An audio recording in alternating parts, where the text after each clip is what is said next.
अस्सलाम वालेकुम। आज मैं एक बहुत इजी सी मिठाई बना रही हूँ जो कि चॉकलेट बर्फ़ी है और ये सिर्फ 3 इंग्रेडिएंट से मिलकर बन रही है। और इसके लिए मुझे खोया चाहिए, खोया या इसे मावा कहते हैं, और ये होममेड है। मैं जल्द ही इसकी रेसिपी भी आपके साथ शेयर करूँगी। 300 ग्राम मैंने खोया लिया है और इसके अलावा 2 टेबलस्पून कोको पाउडर है और 100 ग्राम या कप में अगर नापें तो हाफ कप के करीब ये चीनी है। तो चलिए हम इसे बनाना शुरू करते हैं। तो पैन में मैंने खोए को ऐड कर लिया है। फ्लेम आपने बिल्कुल लो रखना है क्योंकि खोया बहुत जल्दी से जल जाता है। और अगर आपके पास बाजार का खोया है तो आप उसको क्रम्बल करके या ग्रेट करके इसमें शामिल कर सकते हैं। तो अब देखिए थोड़ा थोड़ा खोया मेल्ट होना शुरू हो गया है।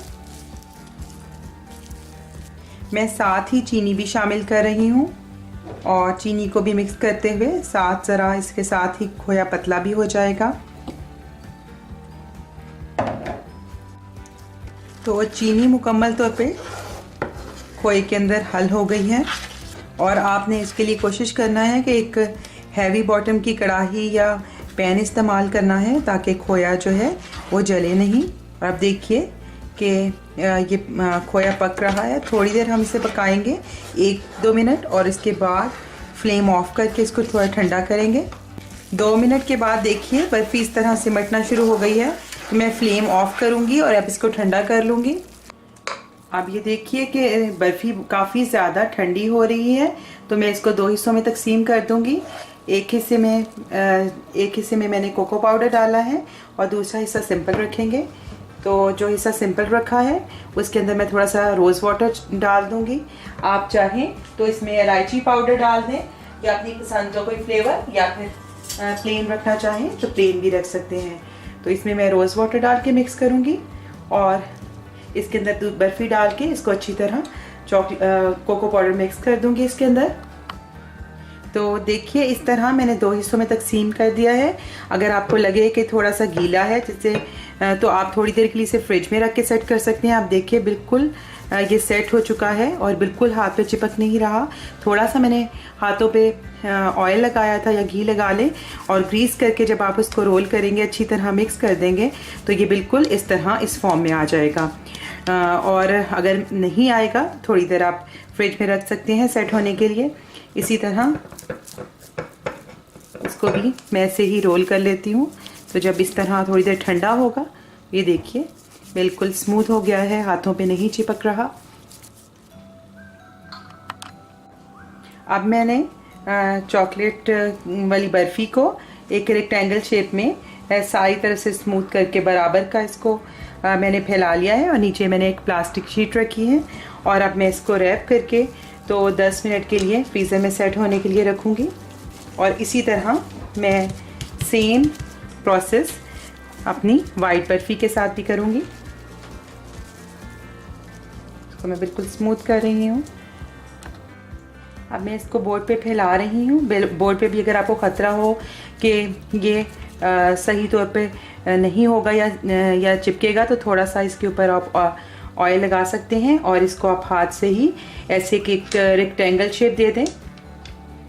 बिल्कुल बराबर की रेक्टेंगल शेप देनी है, कहीं से मोटा पतला ना हो, बराबर का आपने इसको करना है। बर्फ़ी सेट हो गई है और अब मैंने निशान लगा दिए हैं। मैं इसको 4 बराबर की स्ट्रिप्स में काट लूँगी। आप दोनों कलर्स के साथ बराबर बराबर की स्ट्रिप्स में काट लें। छुरी को भी आप ऑयल से थोड़ा सा ग्रीस कर सकते हैं ताकि आसानी के साथ 4 हिस्से हो सके। तो इसी तरह मैं इसको दोनों को बराबर 4 हिस्सों में काट लेती हूँ। अब मैं एक सिंपल बर्फ़ी और एक चॉकलेट बर्फ़ी को साथ रखूँगी और इसको साथ ऐसे प्रेस करूँगी थोड़ा सा। और इसके बाद इस साइड के ऊपर एक सिंपल और इस साइड के ऊपर एक चॉकलेट बर्फ़ी के लिए रख के इसी तरह इनको भी साथ जोड़ूँगी। तो ये आसानी के साथ हाथ की मदद से ही आपस में जुड़ जाएंगे। इसी तरह दोबारा से ही प्रोसेस रिपीट करूँगी। और आखिर पे फिर इसी तरह लास्ट ये 4th लेयर लगा दूंगी और इसको थोड़ा सा साथ एक दूसरे के साथ अटैच कर दूंगी, थोड़ा सा दबाते हुए, तो बहुत आसानी के साथ ये जुड़ जाएंगे। वो मैं इसी तरह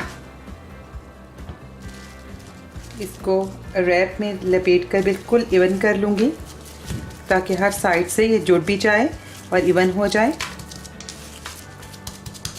अगर आपका इस वक्त भी बर्फ़ी थोड़ी नरम आपको फील हो रही है तो आप इसको 10 मिनट के लिए दोबारा से फ्रिज में रख सकते हैं, लेकिन मेरी अभी काफ़ी फर्म है तो मैं अभी इसे काट सकती हूँ। अब मैं इस रुख बर्फ़ी को कर दूँगी और साइड वाला थोड़ा सा पीस निकाल दूँगी ताकि हमारे क्लीन जो हैं वो पीसेस निकलें।